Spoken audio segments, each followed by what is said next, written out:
Life can be unpredictable, and as we get older, we often find ourselves in situations where our children, the ones we raised with such care and love, are too busy to give us the attention and care we might need. It's a reality that many of us face. Our kids have their own lives, families, and responsibilities, and while they may still want to help, time doesn't always allow them to be there when we need them the most. But here's the thing. Just because they're not physically present or able to help in the ways we once imagined doesn't mean we have to feel neglected or lost. We have the power to take control of our own well-being, to protect ourselves, and to live our lives with dignity, regardless of how much time our children can give us. In this video, we're going to talk about 4 important things you can do for yourself, even when your children are unable to help. These simple steps can not only protect you, but also empower you to feel more independent, confident, and secure in your own home. Let's dive in and look at the first thing you can do, and it's something that might surprise you. 1. Build a strong support network outside of your family. It's easy to fall into the trap of thinking that the only people who can support us are our children, but that's simply not true. You've likely built relationships over the years with friends, neighbors, or even people in your community who care about you. Now is the time to lean into those relationships and build an extended support network. Think about who in your circle you can count on. Is there a neighbor who is always friendly? A longtime friend who you haven't seen in a while, but still share a connection with? Start by reaching out. It could be as simple as asking if they'd be willing to check in on you once a week, or if they'd be open to running errands for you if you need help. Maybe you could even offer to return the favor in some way, even if it's just a friendly conversation over tea or coffee. Building a strong support system outside of your children can give you peace of mind, knowing that if something comes up, you have others who can help. Remember, people care. It's just a matter of opening up and finding the right connections. And don't be afraid to ask for help. Sometimes, people just need to be asked. Plus, you'll find that many people are more than happy to support you, just as you supported them in the past. Now, let's move on to the second thing you can do for yourself. 2. Prioritize your health and well-being as we age. Our health naturally becomes more important, but many of us find it easy to push our own health to the back burner. Maybe you think, I'm doing fine, or there's no need to worry about this right now. But the truth is, taking proactive steps to maintain your health now can pay off in the long run. This doesn't mean running marathons or doing extreme workouts. It's about making small, manageable changes that can have a significant impact on your overall well-being. Start by thinking about your daily routine.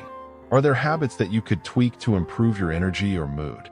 For instance, have you considered a short morning walk or perhaps stretching for 10 minutes every day? Exercise, even in small amounts, has been proven to boost both physical and mental health, helping you stay independent for longer. But health isn't just about physical activity. It's also about mental health. Take time each day to relax and do something you enjoy, whether that's reading, knitting, or simply sitting in your favorite chair and enjoying the peace of the moment. Stress can have a big impact on our bodies as we age, so finding ways to relax is just as important as staying physically active. By focusing on your health, you'll be able to stay strong and maintain the independence you cherish. And when your children see you taking care of yourself, they'll feel more at ease knowing that you are living a healthy, fulfilling life, even without their constant presence. Now that we've talked about building a support network and prioritizing your health, let's move on to the third thing you can do to protect yourself. Now that we've covered the importance of building a strong support network and prioritizing your health, let's move on to the third step you can take to protect yourself when your children can't always be there. This one might seem obvious, but it's something that can be easily overlooked. Take control of your finances. 3. Take control of your finances as we age. We may rely on others to help manage our finances, but it's crucial to stay as involved as possible in your financial matters. This is particularly important if your children have their own financial burdens and are not always available to help manage yours. The good news is, there are simple steps you can take to ensure your financial security remains strong, even if your children can't step in to help. Start by reviewing your financial situation regularly. Do you know where your money is going each month? Are there any subscriptions, bills, or services that you might not need? For example, many of us sign up for services like cable TV or magazine subscriptions without really thinking about whether they're still necessary. Take the time to review everything and consider canceling or downsizing where possible. It's also important to set up a simple, manageable budget that aligns with your income and lifestyle.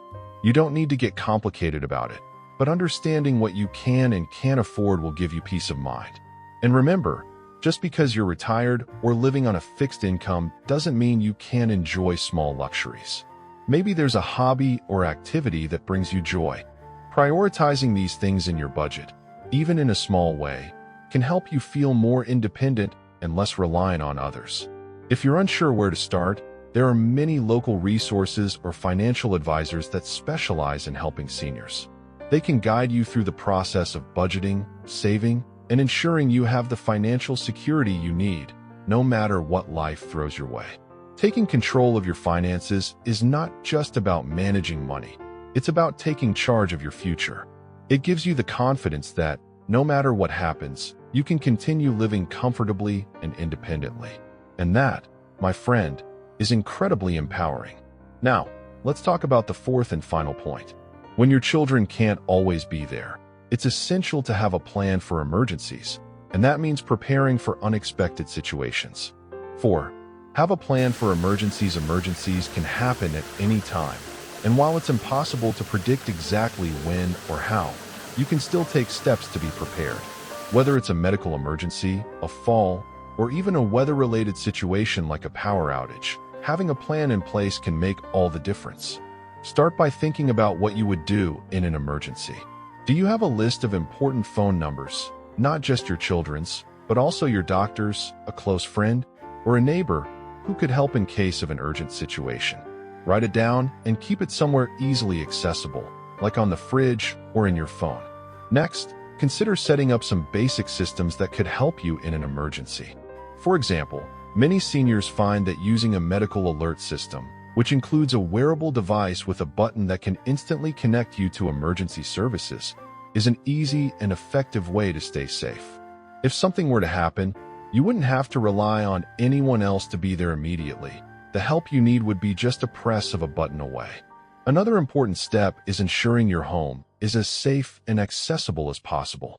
Check for any trip hazards, install grab bars in key areas like the bathroom, and make sure your living space is easy to navigate.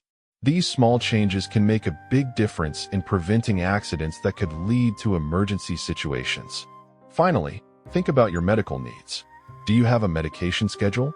Are your prescriptions up to date? Having a clear, organized plan for your healthcare can reduce the stress of an emergency and help ensure you're ready for whatever might come your way. And if your children are the ones who usually handle this for you, make sure they know where your medication list is, as well as the steps they might need to take in an emergency. Taking time to prepare for unexpected situations can help you feel much more secure. You'll know that, even if your children can't drop everything to help, you are still well equipped to handle whatever life brings.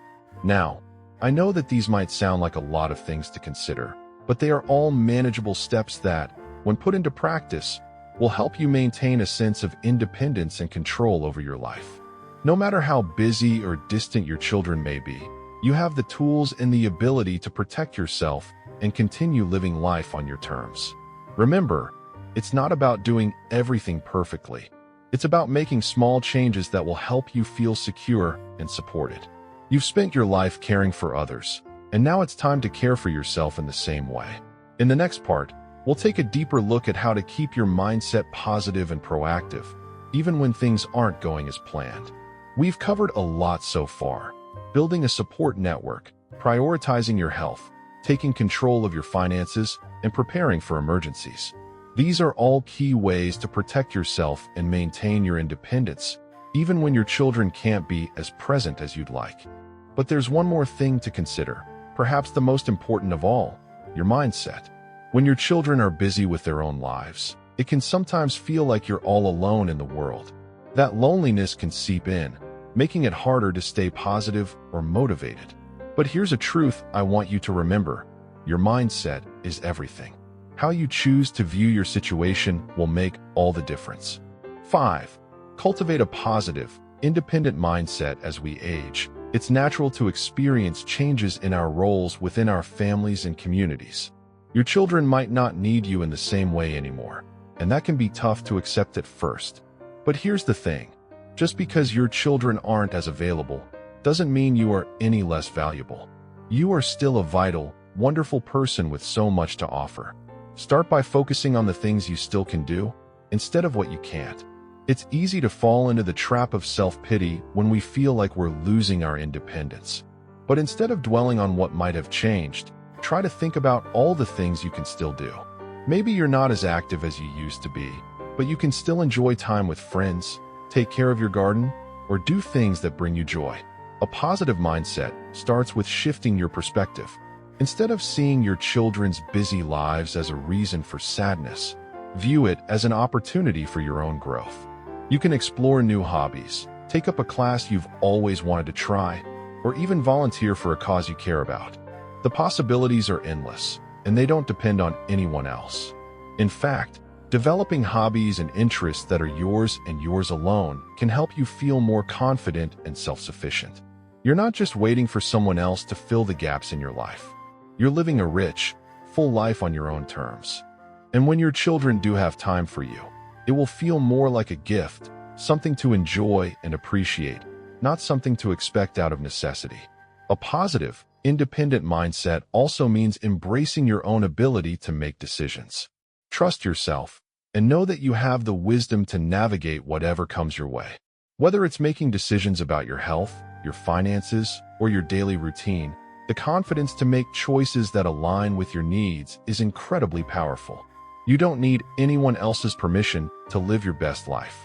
Finally, remember that it's okay to ask for help when you need it. Having a positive mindset doesn't mean doing everything on your own. It simply means recognizing that you are capable and strong, but also understanding that it's normal and healthy to lean on others when necessary. Whether it's asking a neighbor to pick something up for you or reaching out to a friend for emotional support, there's no shame in seeking help. It's about balance, finding ways to protect and care for yourself while still embracing the community and connections that enrich your life. And one of the most rewarding aspects of cultivating this mindset is that it's contagious. When your children see you living independently and confidently, it will ease their worries. They'll know that, even when they can't be there every moment, you are taking care of yourself and thriving in your own way. This can create a beautiful sense of mutual respect where they can enjoy their lives, knowing that you are living yours to the fullest. So, as we wrap up, I want to leave you with this thought. Life, especially as we get older, is not about waiting for others to take care of us. It's about taking charge of our own lives, making decisions that keep us healthy, happy, and independent, and finding fulfillment in the things that we love. Your children may not always have the time to be there, but that doesn't mean you're alone. You have the strength, the wisdom, and the resources to protect yourself and live your best life, regardless of their busy schedules. And most importantly, you have the right to enjoy life at any age, with grace and joy. I hope these tips have inspired you to take small steps today that can make a big difference in your life tomorrow. Remember, it's the little things, the changes in mindset, the daily habits, the reaching out for help when needed, that can create lasting peace of mind and security. Thank you so much for watching. I'd love to hear your thoughts on these strategies, and if you have any personal experiences, please share them in the comments below. Don't forget to like this video and subscribe for more content that helps you live your best life at every age. Here's to embracing independence, cultivating strength, and living with purpose at any stage of life. You've got this.